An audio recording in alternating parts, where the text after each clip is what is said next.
Hello guys, नमस्कार सबैजनालाई। के छ, सन्चै हुनुहुन्छ? तपाईँहरूको लागि चाहिँ मैले एउटा कुरो भन्न आएको। मैले थाहा पाएको अनुसारको, मैले बुझेको अनुसारको चाहिँ होइन, नेपालमा प्रायः जसो मेन पावरहरूले युरोप पठाउने भनेर मेन पावरहरू खडा गर्ने होइन। अनि जति पनि मानिसहरूलाई अब विदेश पठाउने भन्ने अहिले नेपालमा धेरै जसो इन्स्टिच्युटहरू, अनि त्यस पछाडि यो ट्रेनिङ सेन्टरहरू होइन, अनि 2-4 मिनटको भिडियोहरू बनाउन लाउने। अनि उनीहरूले के पनि भन्दो रहेछन् भने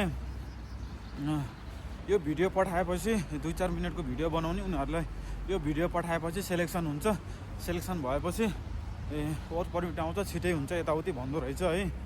धेरै मैले थाहा पाएको अनुसारको धेरै हुँदो रहेछ। अब किनभने यहाँ आएपछि कस्तो हुन्छ, तपाईँहरूले 2-4 मिनटको भिडियो बनाउन लाउनुहुन्छ होइन, बनाउनुहुन्छ, कटिङ गरेको, अन्य कामहरू गरेको 2-4 मिनटको भिडियो जस्ट सेलेक्सनको लागि पठाउनुहुन्छ।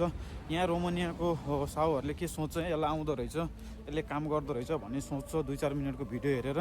यहाँ आएपछि थाहा हुन्छ है, 12-13 घन्टा ड्युटी गर्नुपर्दा र काम नजान्दा, किनभने 2-4 मिनटको भिडियोले पुरै काम आउँदैन है। त्यो भनेको जस्ट भिडियोको लागि मात्र। बरु आफूले 2-4 महिना टाइम दिनुहोस्, सिक्नुहोस्, केही सिक्नुहोस्, सिकेर आउँदाखेरि राम्रो हुन्छ है। यहाँ र आफूलाई चित्त नबुझेको खण्डमा साहुलाई भन्न पनि सकिन्छ, मलाई यो कुरामा चित्त बुझेन, मेरो काम यस्तो छ, मैले यस्तो दिएको छु काम, तैपनि मेरो सलरी थोरै छ भन्न पाइन्छ है। किनभने तपाईँ नेपालबाट आउनुहुन्छ, त्यसैले एकदमै बुझ्नु होला भन्न चाहन्छु म।